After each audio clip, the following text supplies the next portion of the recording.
Let's see body fat. This was the juicy one. 3.8 kg as a percentage.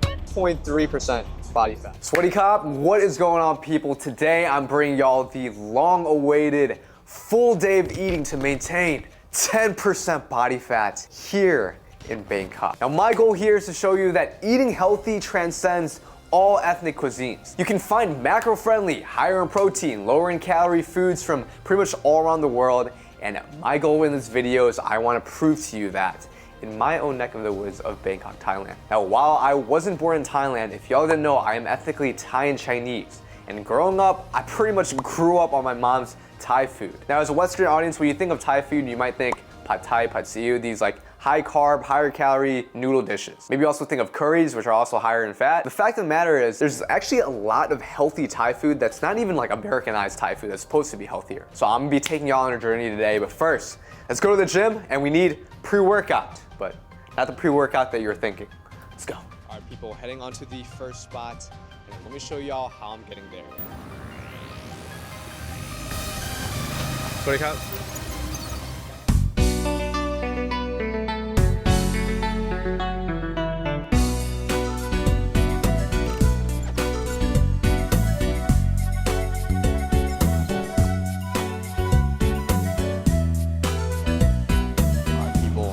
Has arrived. That is musate. We see pork skewers with peanut sauce. Now, this isn't the most ideal pre-workout meal because there's pretty much no carbs existent in here. In fact, dare I call this more of a keto-friendly meal, but as you see, we got an ample amount of protein as well as veggies in the form of cucumber, onions, and looks like jalapenos. It's slightly dipped in this like slightly sweet vinaigrette. The main thing is this mousse satay. Now in America, usually they use chicken, right? So it's like chicken satay, but same idea here. That's good. I believe this is a typical breakfast / brunch item for Thai people. Now the smallest set I can get was 15 sticks. So I'm gonna be chowing down. I'll see y'all at the gym. All right, I made it to the gym. We are at Icon Siam.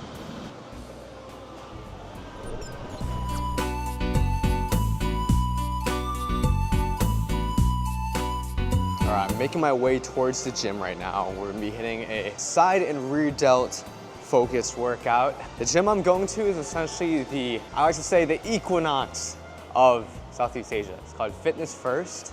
Oh, real quick, for my New York audience, if y'all are familiar with Percentage Arabica, they got one out here. I like the aesthetic of it too. Also, this mall is like huge. 7 floors. But enough distractions, let's get to the gym.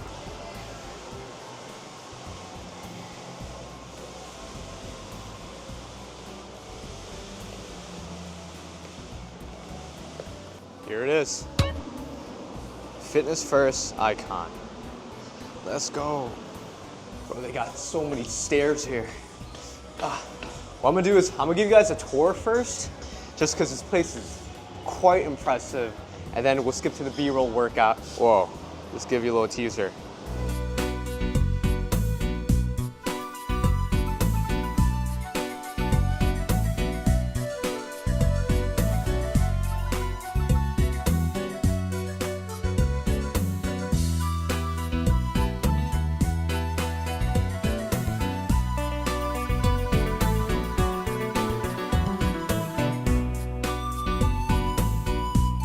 Real quick chat, I'm gonna do a body fat, body composition analysis real quick. Bare feet, okay. All right, step on.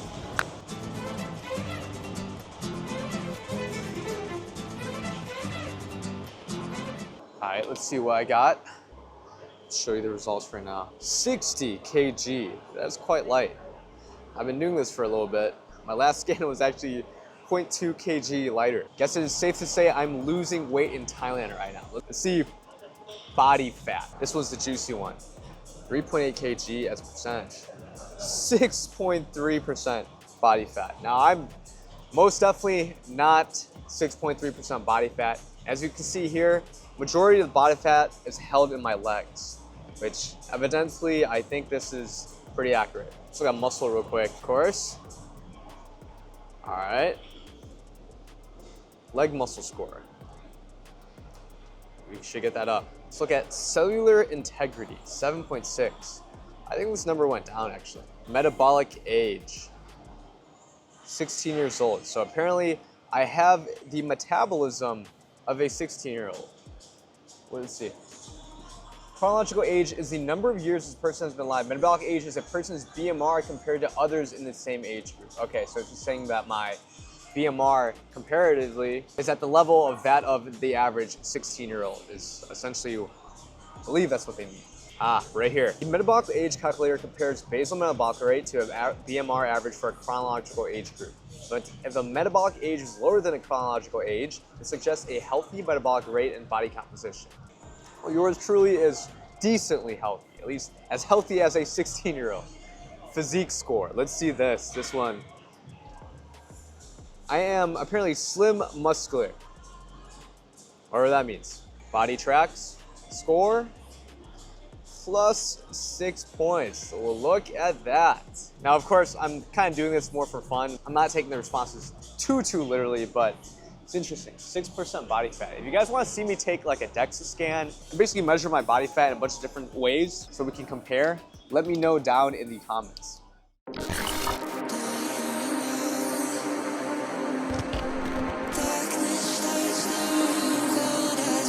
Ooh, good set. So what I'm trying to do here is a rear delt row.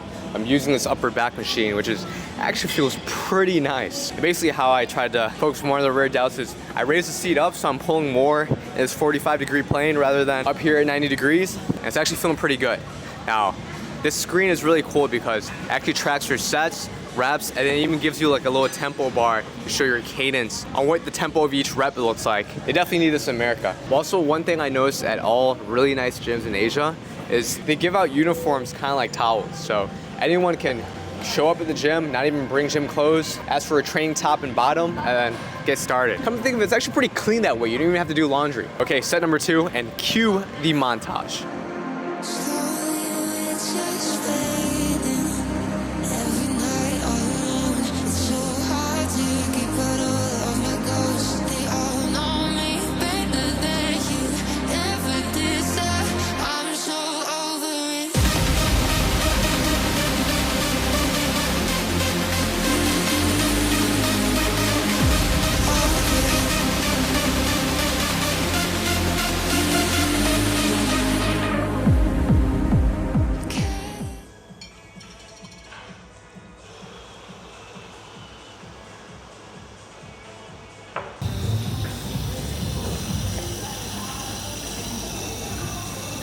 All right, people, well, that was a pretty good workout, I would say. So myself, I have this little cappuccino here, which I normally don't drink coffee, but I figured might as well use all the amenities while I'm out here. I guess by that logic, I'd probably use a pool outside too, but I don't think that's gonna happen. Now, to be completely honest, I'm still pretty full from the pre-workout meal I had, the mousse satay earlier. 15 steaks is definitely no joke. But I do want to give you guys a glimpse of the food court here because there's so many options. And specifically, I want to weed out some of the healthier, macro-friendly options we have. I'm gonna finish this, but if I end up not eating anything, perhaps we'll do another menu tour like I did in Lau Pa Sat in Singapore. Okay, let me finish this cappuccino.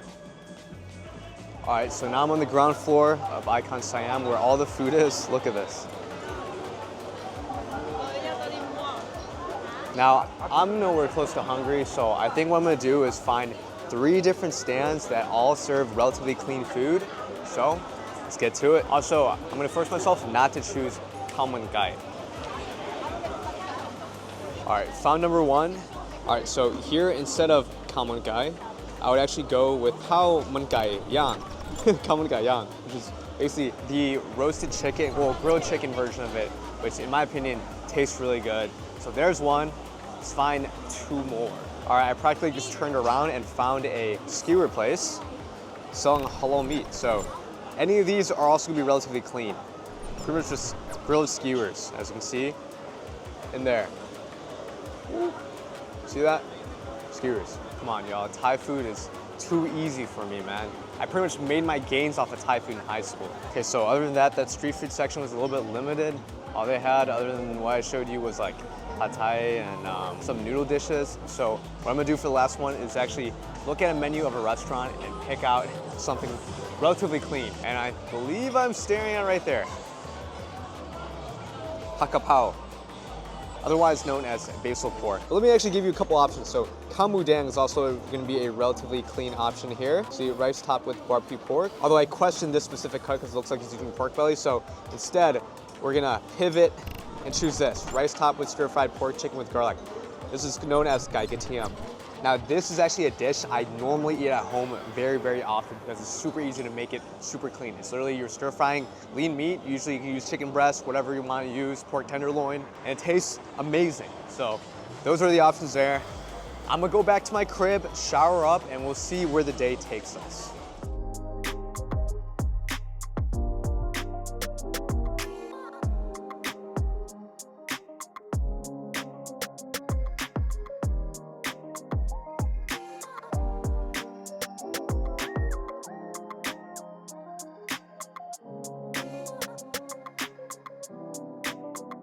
What's good, people? So it is time for lunch. I'm currently in Ari, which is a neighborhood north of the main part of Bangkok, a couple BTS stops away from like Siam, which is what I consider the center of Bangkok, at least in terms of, it's at least of a commercial hub. But with that said, right now we're walking to not a Thai restaurant, but an American style food franchise based in Thailand. I love going to this place if I am missing American food or just trying to get greens in my diet in general. Hence the very suitable name, Salad Factory. Ho ho. I'm usually not super enticed by places like this in America, but I think it's the fact that it's like literally a third of the price that makes it so much more palatable. And there's a lot of really good stuff on the menu. Like, let me just show you a little bit. You can get kombucha for 115 baht, which is like less than $3. Let me just go to like a random page. Look at this. Grilled chicken breast with cauliflower barley risotto for 235 baht, which is, I want to say, roughly $6. Pretty high in protein. What they're known for are the salads, which, let's go inside and I would figure out what I want to eat there. All right, continuing on our exploration of this menu, they got to be acai bowls for as low as like $4. Which is like, again, a third of the price that it is in the US. So maybe that's why I'm like so enticed by it. Okay, we got a tuna avocado salad wrap for 149 baht. Like less than $5. They got pizza. I think I'm gonna skip that. They got a spicy creamy salmon salad with seaweed cognac and wakame for 245 baht. So less than $10 for salmon. This keeps getting better. They also got cauliflower rice pat kapao. So what I was showing earlier, but instead of regular rice, you can even get it with cauliflower rice, which is even less carbs. Got a plant-based menu at the end. You know, I think I'm gonna go with honey roasted chicken salad with sweet basil dressing for 155 baht. Or I can go with the grilled chicken salad with sesame dressing. Now, I had that last time. It's actually really good, but for the sake of trying something different, I think I'm gonna get this honey roasted sweet basil dressing this time. What about beverages? Yeah, smoothie does not sound bad at all. You know what? I'm gonna try I think I'm gonna get a mango smoothie. It sounds very refreshing right now. Do pom sang a honey roasted chicken salad with sweet basil dressing ด้วยครับ ใช่ครับ อันขอน้ำมะม่วงปั่นด้วยนะครับ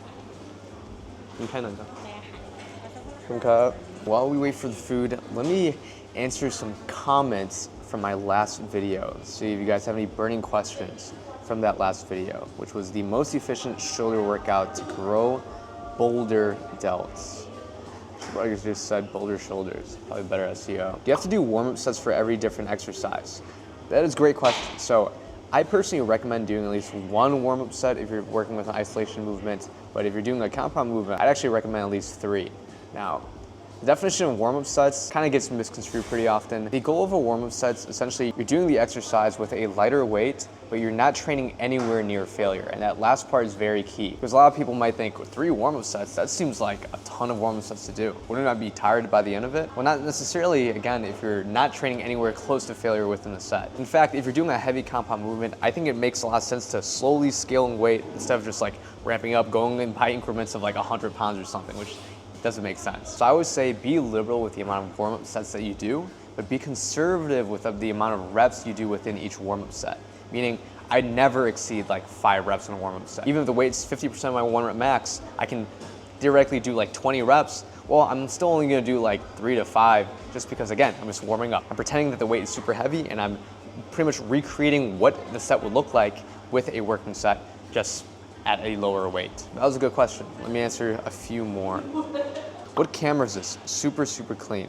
So the camera I film on, I wish I had it on me right now, but I film on a Sony a7 IV with a 35mm f1.8 prime lens. I was never really a fan of zoom lenses just because the aperture tends to be not as low, like the f-stop doesn't go as low. And I think what gives that kind of cool looking cinematic effect in my videos, especially when I'm working out, is that depth effect of having a lower f-stop lens. So I'd even go as far as saying that the body itself doesn't really matter too much. The lens plays a bigger role in impacting the quality of your footage. Right now, I'm filming with a DJI Pocket 3. I'm actually gonna take a video of it right now. This is how it looks from my iPhone's point of view.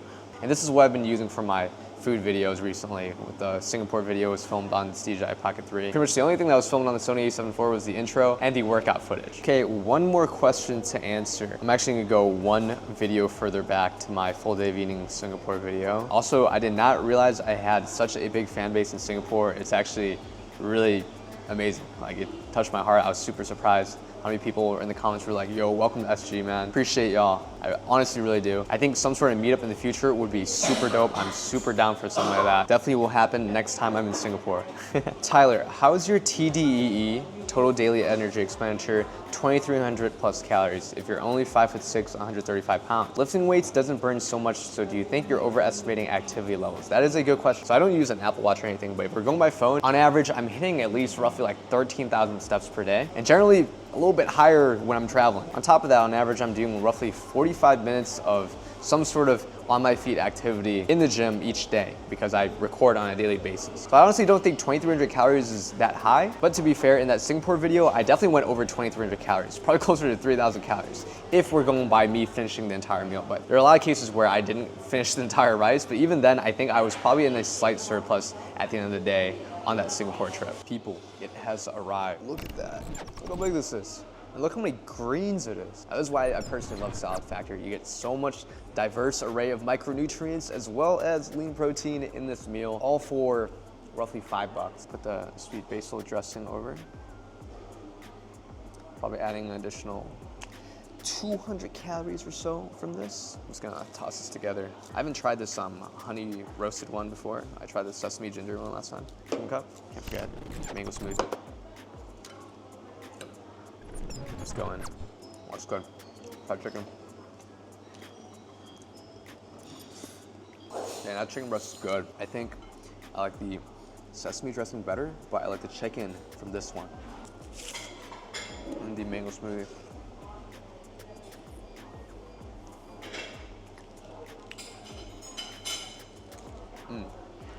Oh, it's fire. All right, well, I'm gonna finish this meal. I'll see y'all in the next scene. All right, people, last stop of the night. I am near Chulalongkorn University, which is the biggest university in Bangkok, in this area called Bantatong. Now, I'm not actually on Bantatong Road, but it's very close to it. And now, today, I'm having Southern Thai food. I'm gonna show y'all literally my favorite Thai dish of all time. You'll have to wait, and you'll never guess it. All right, people, check out how they serve the rice. So pretty. Okay. Favorite dish has arrived. That is, I think the English translation is stir-fried mulino leaves with eggs. I've never heard what mulino leaves are in my life, but in Thai it's called bai liang pad kai. And this vegetable dish is literally my favorite dish I've literally ever had in my life.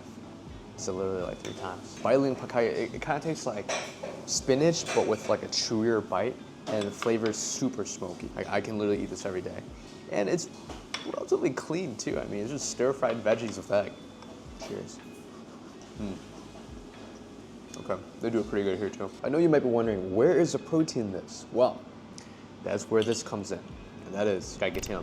Now this is pretty good macros, at least as far as the stir-fried dish goes. It's literally just grilled chicken breast with garlic and some sauces. In fact, I and my mom make this at home all the time. But you'll actually be able to find this at pretty much any Thai restaurant in the States, just ask for literally like garlic chicken or something. We're having garlic chicken with the stir-fried veggie dish. Great way to end the feast. So guys, don't sleep on this veggie dish. If you're in Thailand, definitely gotta try it. With that said, thank you guys so much for watching this video. Hopefully it kind of opens your mind on what I eat on a semi day-to-day basis, at least for the month that I'm in Thailand. But literally, it's pretty simple. You know, you look for lean sources of protein and vegetables. So comment down below what was the most appetizing thing you saw today. Don't forget to like the video. It's the easiest way to support my page. Hit the subscribe button if you want to see these videos come right to you. Consider applying my one-on-one fitness coaching program if you want more guidance on your fitness goals, which if you made it this far in the video, honestly, you rock. I would love to work with you. Don't forget to hit the bell notification to get these videos right to you. I'll see you on the next one.